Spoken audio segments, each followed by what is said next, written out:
네, 안녕하세요. 올마이티입니다. 자, 오늘도 리플 코인에 대한 분석 시작해 보도록 할 텐데요. 자, 오늘은 리플 코인에 대해서 먼저 살펴보기 전에 이 비트코인에 대한 방향성을 먼저 한번 짚어 드리고 시작을 해 볼게요. 자, 비트코인 같은 경우에는 역시나 알트코인의 큰 흐름을 맡고 있다라고 보시면 될 것 같은데 벌써 두 번의 큰 하락이 나와졌습니다. 첫 번째는 역시나 마운트 곡스의 매도 압박 때문에 큰 하락 흐름을 보여줬고요. 그 이후에는 어떤 게 있었나요? 미국 경기 침체에 대한 우려로 다시 한번 큰 하락세를 보여줬다. 그럼에도 불구하고 현재 반등을 하는 듯 올라갈 듯 아니면 다시 내려갈까 굉장히 애매한 모습을 보여주고 있습니다. 자, 이러한 상황 속에서 알트코인들은 뭐 세이코인 같은 경우에 굉장히 많이 떨어졌죠. 그렇기 때문에 많은 투자자분들이 손실에 못 이겨 떠나가시는 분들도 굉장히 많으실 것 같습니다. 자, 그러면 이 비트코인에 대한 방향성, 다시 말하면 내년 2025년에는 정말 불장이 올 수 있을까? 아니면 미국 경기 침체가 심각해지면서 비트코인 또한 떨어지고 알트코인들 더 바닥을 기울까? 자, 이 두 가지 관점으로 우리가 살펴볼 수가 있겠죠. 자, 그러면 저는 무조건 2025년에 비트코인 불장이 올 수밖에 없다라고 생각을 합니다. 그 이유에 대해서 먼저 이 이야기부터 해드릴게요. 자, 세상에서 가장 정확한 지표입니다. 인간 지표라고 하죠. 인간 지표. 자, 우리가 고점이 언제냐라고 생각을 했을 때 우리가 지하철을 타요. 여러분 출근할 때 지하철 타죠. 자, 지하철 탔을 때 옆에 있는 사람이 수익을 보고 있어요. 환하게 웃고 있어요. 뭘 켜고 업비트 창을 켜고. 근데 옆에 있는 사람도 업비트 파란색 화면이 보여요. 주변에 다 코인 얘기해요. 너 코인 하냐? 무슨 코인 해? 아, 나 이번에 1,000만 원 정도 수익 봤는데 대박. 이런 이야기가 나오면요. 그때가 고점이에요. 고점. 주변에 너도 나도 상관없이 다 갑자기 투자를 해요. 비트코인 해요. 자, 그러면 그때가 바로 고점이다라고 보시면 될 것 같습니다. 자, 이건 비트코인에 대한 검색량이에요. 자, 이때가 언제냐면 2018년도 때입니다. 자, 이때 검색량이 가장 많았을 때예요. 하늘을 찍었죠. 하늘을 뚫었죠. 자, 그 이후에 비트코인 불장 언제 왔어요? 2021년에 왔죠. 자, 이때도 비트코인 검색량이 엄청나게 상승한 것을 보여주고 있습니다. 자, 2024년 이번 연도 초 비트코인 ETF가 승인이 된 이후에 잠깐 상승을 했지만 다시 한번 하락을 기고 있는 모습, 바닥을 기고 있는 모습을 보여주고 있습니다. 자, 그러면 솔직히 이번에 ETF 승인되고 나서 잠깐 관심이 있었지만 지하철에 다 업비트 창 키면서 누구나 다 코인에 대한 이야기를 했나요? 아니라는 거죠. 회사 엘리베이터에 코인 얘기 하시는 분 많이 보셨나요? 많이 못 보셨을 거예요. 2021년도 때도 그랬고요. 2018년도 때도 그랬어요. 엘리베이터 타면 다 코인 얘기했고요. 지하철 타면 다 업비트 창 보고 있었습니다. 자, 그 시장 왔냐고요? 아직 오지 않았다라는 거예요. 자, 그러면 지금 본격적인 상승이 오지 않았을 때 여러분들은 남들이 다 코인을 안 사고 있을 때 사는 사람이 수익을 보지 남들이 살 때 나도 사는 사람이 수익을 볼 수 있겠어요? 절대 못 보죠. 이거 너무나 당연한 얘기입니다. 자, 그러면 올라갈 때 사는 게 훨씬 더 위험한 거고요. 지금 사는 게 지금 당장 단기간엔 손해를 볼 수 있어도 지금 오히려 유리하고 매수하기 좋은 기회다. 이 점을 여러분들이 제발 좀 깨달으셨으면 좋겠습니다. 자, 극단적인 공포로 전환이 됐어요. 공포 탐욕 지수. 자, 이게 극단적 공포로 전환이 됐다. 이 얘기가 무슨 얘기냐면요. 코로나19 때도요. 극단적인 공포 때였어요. 자, 이때 매수했던 사람 어떻게 됐어요? 엄청난 수익을 받겠죠. 너무 당연한 얘기입니다. 자, 우리는 그러면 극단적 공포가 왔으면 무섭죠, 두렵죠. 이때 도망쳐야 돼요? 아니라는 거예요. 지금부터 모아 가셔야 된다라는 겁니다. 기회가 왔다라는 거예요. 그리고 제일 중요한 게 바로 이 금리 인하입니다. 물론 금리 인하가 85%에서 50%로 줄기는 했지만 이번 연도부터 이제 금리 인하가 시작이 된다란 말이에요. 자, 금리 인하라는 거 제가 여러 번 설명을 드렸지만 결국에 코인 시장이요. 올라가려면 진짜 제대로 불장이 올라가려면요. 새로운 신규 자금이 들어와야 돼요. 신규 자금. 그럼 이 신규 자금은 어떻게 해야 들어오냐? 시장에 돈이 많아야지 들어오겠죠. 그럼 시장에 돈이 어떻게 하면 많아져요? 금리가 인하가 돼서 너도 나도 대출을 받았을 때 우리는 시장에 돈이 많이 풀리게 되고 사업하는 사람들도 편하겠죠. 금리가 낮으니까. 그럼 시장에 돈이 많아지겠죠? 그럼 이 돈 어디로 흡수돼요? 투자 시장으로 흡수가 되고 코인 시장으로 흡수가 되고 그럼 순환매 테마가 아니라 모든 종목들이 고르게 올라가는 진짜 불장이 시작된다라는 거예요. 자, 그러면 불장이 시작된 다음에 투자하면 어떻게 돼요? 늦어요. 제가 말씀드리죠. 늦는다고요. 지금부터 시작하셔야 된다. 말씀드리겠습니다. 자, 그리고 여러분들 비트코인 반감기 아직 시작도 안 했습니다. 자, 비트코인 반감기가 물론 시작이 됐죠. 자, 근데 그 이후의 상황을 지켜보셔야 되는데 반감기 이후에 꺾이고 올라간 적은 있지만 꺾이고 내려간 적은 없다. 비트코인 반감기 전에 꺾이고 올라간 적이 있고요. 시작된 이후에 꺾이고 올라간 적은 있는데 비트코인 반감기 이후에 그냥 냈다 꽂은 적은 없다라는 거예요. 이 얘기는 뭐냐면 시장 경제 논리에 의해서 무조건 올라갈 수밖에 없는 로직이라는 거예요. 반감기가 뭐예요? 비트코인 채굴량이 반으로 줄어드는 거예요. 그러면 시장에 유입이 되는 공급량이 반으로 줄어들면 수요와 공급 법칙에 의해서 수요는 점점 많아지고 있죠. 공급량은 줄어들어요. 어떻게 돼요? 가격 올라가요. 너무 당연한 거예요. 자, 근데 지금 왜 비트코인이 못 올라가냐? 반감기가 시작됐는데 금리 인하가 안 됐으니까 간단합니다. 금리 인하되면 올라간다라는 거예요.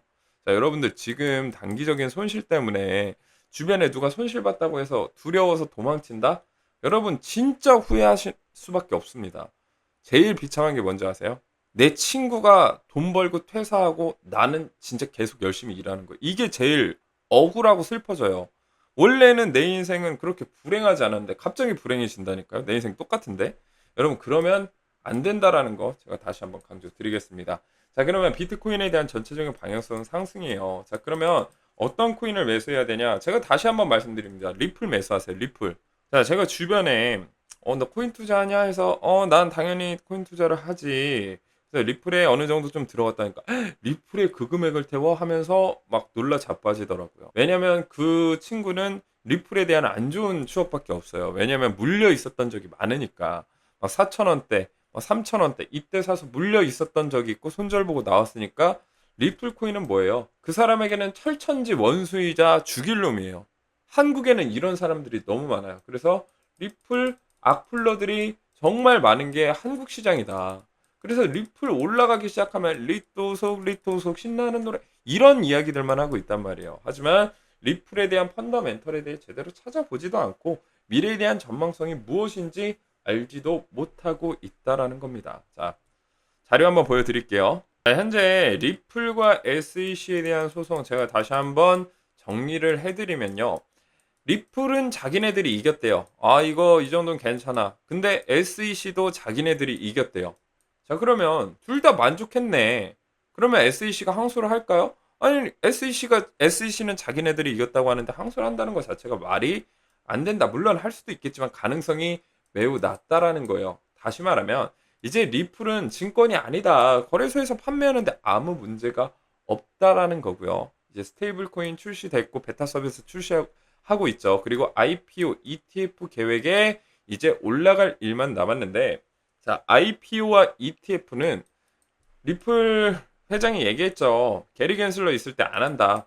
근데 2025년에 다시 말하면 2024년 11월 민주당이 당선이 되든 공화당이 당선이 되든 게리 겐슬러는 모가지가 날아갈 가능성이 굉장히 높습니다. 자, 그렇기 때문에 내년 2025년에 IPO와 ETF가 출시가 될 가능성, 승인이 될 가능성이 굉장히 높은 상황이에요. 자, 그리고 스테이블 코인이 국제 결제 시스템으로 정말 자리매김한다라고 하면 리플은 진짜 100달러가 돼도 이상하지 않다라는 거예요. 근데 이 가능성이 없지 않다니까요. 자, 리플 코인 이 백서에 나와 있는 그런 내용들 그리고 실제로 사업을 하고 있는 것들 이만큼 철저하게 하고 있는 회사가 또 있습니까? 저는 없다라고 생각을 해요.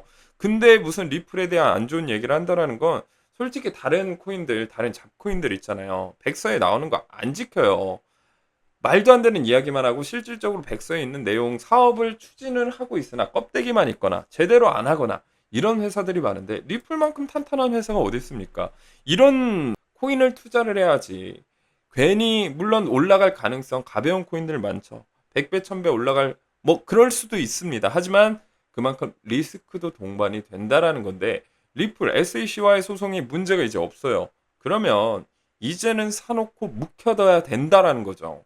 자, 정리해서 말씀드리면 이제 리플에 대한 호재는 크게 세 개로 볼 수가 있습니다. 스테이블 코인, IPO, ETF 이 세 개가 있다라고 여러분들이 알아두시면 될 것 같고요.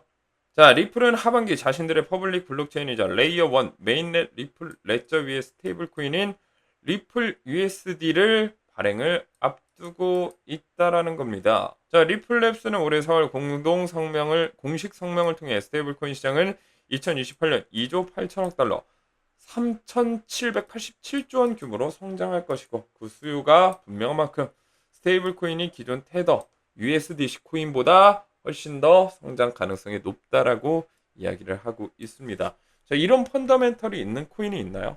없습니다. 미래에 대한 성장성 리플만큼 좋은 코인이 없다라는 거예요. 장기적으로 묵혀두기에 최고의 코인이다. 자, 그리고 얼마 전 7월 28일 바이낸스에서 5천만 XRP 빠져나가 리플 고래 매수 재개하고 있다. 자, 거래소에서 개인 지갑으로 빠져나가는 거 제가 뭐를 의미한다라고 했어요? 세력들의 매집을 의미한다라고 말씀을 드렸어요. 매집은 뭐다? 올라갈 가능성이 높기 때문에 지금부터 묵혀두는 거다. 눌림목 구간에서 세력들이 계속해서 모아가는 거다. 제가 말씀을 드렸죠. 역시나 리플에 대한 잠재성, 지금부터 세력들이 야금야금 계속해서 모아가고 있다라는 사실을 알아두시고 여러분들도 세력들이 매수할 때 같이 매수하셔야 된다는 거예요. 자, 8월 8일 날도 웨일 얼럿 제가 많이 보여드리고 있죠. 엄청난 수의 리플이 거래소에서 지갑으로 이체가 됐다. 역시나 엄청난 매집을 의미하고 있습니다. 자, 그리고 일본에서도 SBI 웹3 커뮤니티와 리플레저 홍보 관련 전략적 협업 추진. 얼마 전에는 두바이 중동 머니를 끌어오기 위해서 협업을 진행했고요. 현재 굉장히 많은 세계적인 영향력을 확보하고 있는 게 리플입니다. 자, 이렇게 리플만큼 하는 회사가 어딨냐고요. 있으면 좀 얘기를 해보셨으면 좋겠습니다.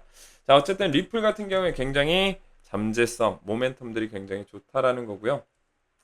내가 아까 말씀드렸듯이 리플 자체 스테이블 코인 RLUSD 베타 테스트를 개시하고 있다라고 이야기가 나와주고 있습니다. 정말 2025년에는 리플의 해가 되지 않을까라고 생각을 하고 있습니다. 자, 현재 이 800원대를 못 넘어져서 굉장히 많은 투자자분들이 속상하실 거예요. 근데 반대로 얘기하면 800원만 오면 대부분 사람들이 턴다는 거예요. 자, 그러면 홀딩하고 있는 거 누구냐고요? 세력이라는 거예요. 자, 개인들은 이제 학습이 됐습니다. 아, 이때만 오면 꺾이네, 이때만 오면 꺾이네, 이때만 오면 꺾이네 하면서 여기서 항상 다시 팔죠.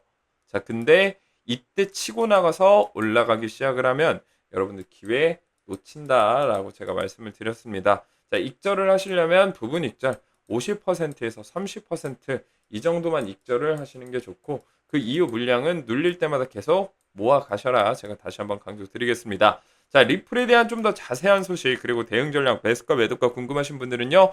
오늘 설명창 댓글창 링크 통해서 문의 주시게 되면 제가 100% 무료로 여러분들에게 정보 안내해 드리고 있기 때문에 많은 분들 참여하시길 바라겠습니다. 저는 다음 이 시간에 찾아뵙도록 하겠습니다. 감사합니다.